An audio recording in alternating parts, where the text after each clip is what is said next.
은혜 가운데 있으라 라는 제목으로 말씀을 드리겠습니다. 제가 존경하는 분 중에 어떤 분은 가끔씩 저에게 이런 말씀을 전해 주시는 분이 있습니다. 사람이 나이가 60이 넘어가면 그때부터는 늙어가는 것이 아니고 익어간다는 그런 말씀입니다. 하나님의 사람들이요, 사람이 늙어가는 것과 익어간다는 그 차이는 과연 어떠한 차이가 있겠습니까? 그분 생각에 늙어간다는 것은 이제 병들어 죽을 날이 점점 가까워진다는 그러한 말씀일 것이고, 또 익어간다는 것은 인생의 어떠한 목표를 향해 가는 도중에 있어서 그 목적이 뚜렷이 보이고 명확해진다는 것이며, 일명 이제 그 완성도가 잘 정비되어 마무리되어 간다는 그러한 표현을 하고픈 것이 아닌가 하는 생각입니다. 그러하다면 신앙인으로서 그 나이가 들어 늙어가는 것이 아니라 성숙하게 인생이 잘 익어가려면 어떻게 해야만 하는 것일까요? 오늘 그 문제의 해답이 바울이 피시디아 안디옥 교회에서 당부하는 근면의 43절 말씀 중에 있어서 간단히 소개하고자 합니다. 여러분, 항상 하나님의 은혜에 꼭 붙어 있어야만 합니다. 아멘. 오늘 말씀은 바나바와 바울 일행이 이제 지중해 섬 쿠브로 섬을 떠나 내륙으로 들어와 구체적으로 피시디아 안디옥에서 일어났던 일을 소개하고 있습니다. 그런데 바나바의 생질 마가 요한은 여기에 오기 전 밤빌리아에서 다시 예루살렘으로 돌아갑니다. 여기에 관해서 사도행전을 기록한 저자 누가는 아무런 기록을 남기고 있지는 않지만 제2차 전도 여행에 앞서 바나바와 바울이 심하게 다투는 일이 있었는데 그 원인이 바로 마가 때문이라 표현한 것으로 보아서 합리적인 추론을 해볼 수가 있을 것입니다. 마가 입장에서 1차 전도 여행을 뒤돌아본다면 처음 시리아 안디옥에서 선교 여행을 떠날 때는 외삼촌 바나바가 축직이 되어 떠났기에 마가 또 들뜬 마음으로 동참하게 된 것 같습니다. 그러나 막상 전도 여행길에 사울이 바울되어 전면에 등장하면서 그 주도권이 바나바에게서 바울로 넘어간 것이 마가의 마음을 상하게 하여 전도 여행 중에 하차한 이유가 아닌가 저는 그렇게 생각해 보았습니다. 아무튼 이제 그들은 피시디아 안디옥에서 유대인 회당에 들러 복음을 전하기에 이른 것입니다. 그런데 여기 피시디아 안디옥은 수리아 안디옥처럼 불세출의 영웅 알렉산더 대왕이 32세의 젊은 나이로 풍토병에서 죽고 그 이후에 그의 장수 중 이곳 출신인 안디오쿠스 에피파네스가, 즉 성경의 예루살렘 성전에서 돼지 피로 제사를 드렸던 바로 그 장본인으로서 그가 통치하면서 셀루쿠스 왕가가 들었었는데 바로 그의 아버지 안티오쿠스의 이름을 따 안디옥이란 도시가 탄생하게 된 것으로서 당시로서는 이곳이 굉장히 크고 발달된 그러한 도시였다는 것입니다. 그러므로 그 당시 많은 유대인들이 잡혀가고 또 자의로 그곳 도시에 이주해 살고 있는 지역이었으므로 이곳에 꽤 큰 규모의 유대인의 해당이 있었다는 것은 하나도 이상하지 않다는 것입니다. 그리고 당시 1세기 때 유대인 해당에서 예배 순서를 보면은 먼저 쉐마라 불리우는 기도, 즉 오늘날 주기도문처럼 신명기서 6장 4절에서 9절에 기도를 하는데 제가 이 말씀을 먼저 읽어드리겠습니다. 쉐마란 말은 들으란 말이죠. 이스라엘아 들으라. 우리 하나님 여호와는 오직 유일하신 여호와이시니 너는 마음을 다하고 뜻을 다하고 힘을 다하여 내 하나님 여호와를 사랑하라. 오늘 내가 내게 명하는 이 말씀을 마음에 새기고 내 자녀에게 부지런히 가르치며 집에 앉아 있을 때에든지 길을 갈 때에든지 누워 있을 때에든지 일어날 때에든지 이 말씀을 강론할 것이며 너는 또 그것을 내 손목에 메어 키워로 삼으며 내 미간에 붙여 표로 삼고 내 집 문설주와 바깥 문에 기록할지니라. 아멘. 그리고 율법서 즉 모세 오병과 예언서를 연이어 낭독하고 그리고 설교나 근면의 말씀 읽고 난 맨 나중에 축복의 순서가 있습니다. 이에 대한 설명이 바로 여기 15절의 말씀입니다. 우리 15절의 말씀 한번 찾아서 같이 한번 읽어보겠습니다. 15절입니다. 읽겠습니다. 시작. 율법과 선지자의 글을 읽은 후에 회장님들이 사람을 보내어 물어 이르되 형제들아 만일 백성이 응할 말이 있으면 말하라 하니. 아멘. 그리고 당시 설교나 건면의 말씀은 외부 지방에서 오신 분들이 우선적으로 초청이 되었는데, 이는 오늘날 같이 통신시설이 잘 발달되지 않는 관계로 외부의 문화나 소식을 겸하여 들을 수 일단은 장점이 있기 때문에 그들을 강사로 초명을 한 것 같습니다. 여기에 바울이 초청되어 연단에 서게 됐는데, 그는 그곳에서 자기의 해박한 율법의 지식과 선지자의 글을 인용하여 예수 그리스도에 관하여 전하게 된 것입니다. 하나님의 사람들이요, 바울 사도는 먼저 그들의 마음의 문을 열게 하여 유대 민족적 정서를 자극하고 그들을 위하여 이스라엘 사람들이라 부르고, 또 지혜 있는 이방인들을 위하여 복의 근원 되시는 하나님을 경외하는 사람들이라는 칭호로 모두 하나됨을 강조하여 부르고 있습니다. 그리고 17절부터 22절까지는 이스라엘 백성들이 출애굽의 역사와 가나안 정착 때의 역사를 나열하고 있는데, 이러한 사실은 작금의 이스라엘 민족이 각국으로 흩어진 이유에 대하여 그들의 자신을 뒤돌아볼 것과 왜 또 하나님 중심으로 모여야만 하는지에 대해서 생각해 보라는 그런 관점에서 저자한 누가는 서술하고 있는 것이라 그렇게 사례됩니다. 그리고 본격적으로 바울 사도는 예수 그리스도를 전하기 위하여 이스라엘 백성들의 성군이었던 다윗 왕을 소원하고 있습니다. 하나님의 사람들이요, 이스라엘 민족은 여타 다른 민족들과는 달리 왕이 다스리는 나라가 아니라 이스라엘의 신인 여호와 하나님이 직접 다스리는 그러한 민족이었지 않습니까? 하지만 이스라엘 민족이 타락하여 여타 다른 민족들과 같이 되기를 원하며 왕을 구하기에 하나님은 그들 수준에 맞는 사울 왕을 허락하셨더랬습니다. 즉 사울 왕은 모든 사람들이 흠모할 만한 외모를 갖춘 그러한 사람이었습니다. 그는 부모에게 효도하는 효자였으며 기골이 장대하여 다른 사람들보다는 머리 하나가 더한 훤칠한 키의 왕이었습니다. 하지만 하나님은 외모보다 중심을 보시는 분으로서 당신의 뜻을 받들기에 부족하여 하나님이 그를 피하시고 목동 다윗을 선택하셨는데, 그는 하나님의 마음에 합한 자라 하나님의 뜻을 모두 이루어드리는 그러한 사람이었다고 합니다. 그러하다면 하나님의 사람들이요, 하나님의 마음에 합한 자, 하나님의 뜻을 이루어드리는 그러한 자는 과연 어떠한 사람을 말하는 것일까요? 첫째, 하나님의 마음에 합한 자라는 것은 사무엘상 15장 11절에 하나님의 명령을 가감없이 이해하는 그러한 자이어야 한다는 것을 말하고 있다는 것입니다. 사울왕은 자기 생각대로 하나님께 제사하기 위하여 흠없는 소와 양을 진멸하지 아니하고 살려두었다는 것입니다.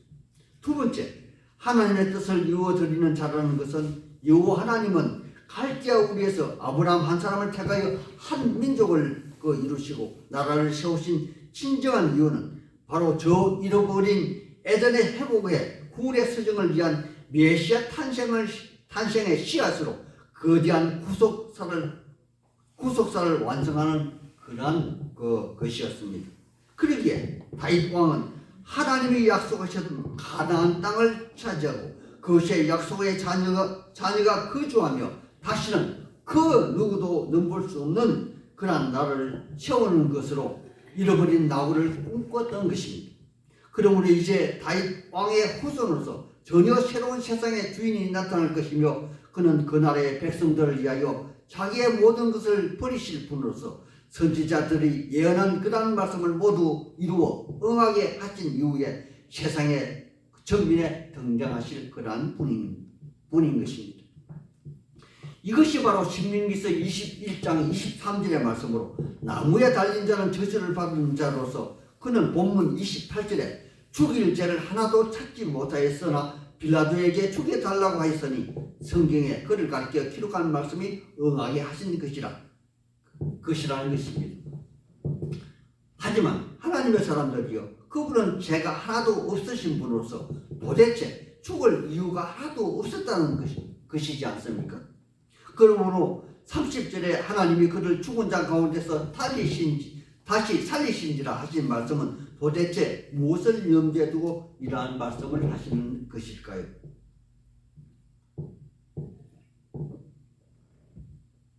바로 33절에 시편 제2편에 기록된 너는 내 아들이라 오늘 너를 낳았다 하셨고, 34절에 또 하나님께서 죽은 자 가운데서 그를 일으키사 다시 썩음을 당하지 않게 하실 것을 가르쳐 이르시되 내가 다윗의 거룩하고 미쁜 은사를 너에게 주리라 하셨으며, 35절에 또 다른 시편에 이르시되 주의 거룩한 자로 썩음을 당하지 않게 하시리라 하셨느니라. 그렇게 기록하고 있습니다.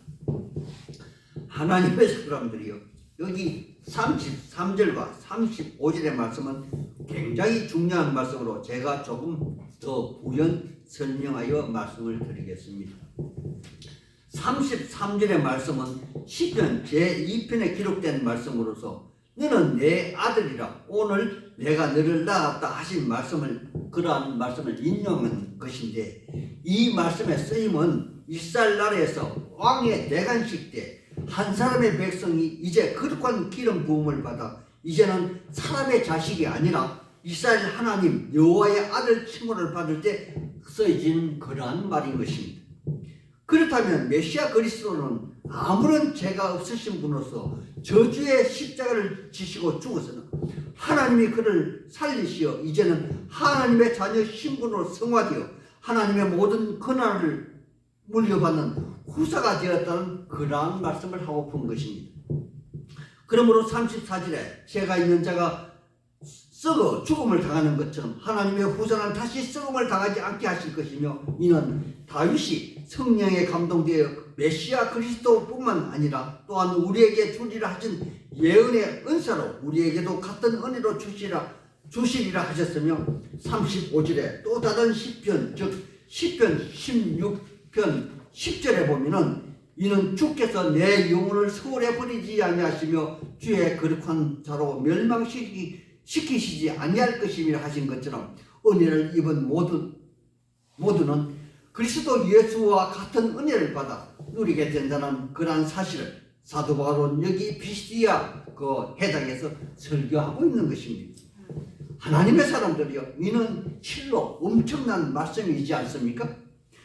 하루보러 겨우 하루를 살아가는 디아스포라 유대인들에게, 아니 어쩌면 안디오쿠스 에피파네스에서 붙잡혀 노예로 끌려온 소망 없는 그들에게, 또 여기 이방인으로서 운 좋게 새롭게 유대교에 입교하여 해당에 참여한 그들에게 사도 바울은 전혀 새로운 세상을 지금 소개하고 있는 것입니다. 여기 사도 바울이 전한 갈릴리 나사렛 예수가 하나님의 아들의 신분을 획득하였다는 것과, 또 그는 로마 군인에 의해 나무에 달려 죽음을 죽었다가 다시 살아나시어 다시는 썩음을 당하지 않는 부활의 존재로 거듭나 갈릴리 예루살렘에서 일어날 많은 사람들에게 보이셨다가 하늘나라로 승천하였다는 그러한 소식을 전하고 있는 것입니다. 뿐만이 아닙니다. 사도 바울은 38절에 그러므로 형제들아 너희가 알 것은 이 사람 예수를 힘입어 제3을 너희에게 전하는 이것이며, 39절에 또 모세의 율법으로 너희가 어렵다 하심을 얻지 못하던 모든 일에도 이 사람을 힘입어 믿는 자마다 어렵게 하심을 얻은 이것이라. 아멘. 이렇게 기록하고 있습니다. 이렇게 청천벽력 같은, 아니 죽어도 풀리지 않는 숙제를 안고 살아가는 그들에게 가뭄의 담비와 같은 제3의 축복의 말씀을 사도 바울은 비시디아 안디옥 교회 해당의 사람들에게 전하고 있는 것입니다. 하나님의 사람들이요, 제3과 구원의 축복은 예수 이름을 믿는 것에서 출발한다는 것이며, 오늘날 천주교처럼 어떠한 자신의 공로나 어떠한 자신의 행위가 첨가되어 얻어지는 것이 결코 아님을 여기 사도행전을 기록한 누가도 감히 이곳에서 밝혀 드러내 보이고 있지 않습니까? 우리 기독교는 어떠한 율법을 모두 지켜 행함으로 어렵다 함을 받는 것이 아니라 다만 구원받은 성도로서 마땅히 율법을 준수하고 하나님의 말씀을 지켜 행하는 의무를 부여받은 하나님의 사람으로서 자신의 의로움을 이어간다는 사실을 절대 잊지 말아야 할 것입니다. 아멘. 그러므로 예수 이름의 건식 위에는 구원은 결단코 얻을 수 없다는 것입니다. 아멘. 사도 바울은 목에 핏줄이 서도록 지금 이것을 강조하고 있는 것입니다. 하지만 그럼에도 불구하고 사도 바울은 연애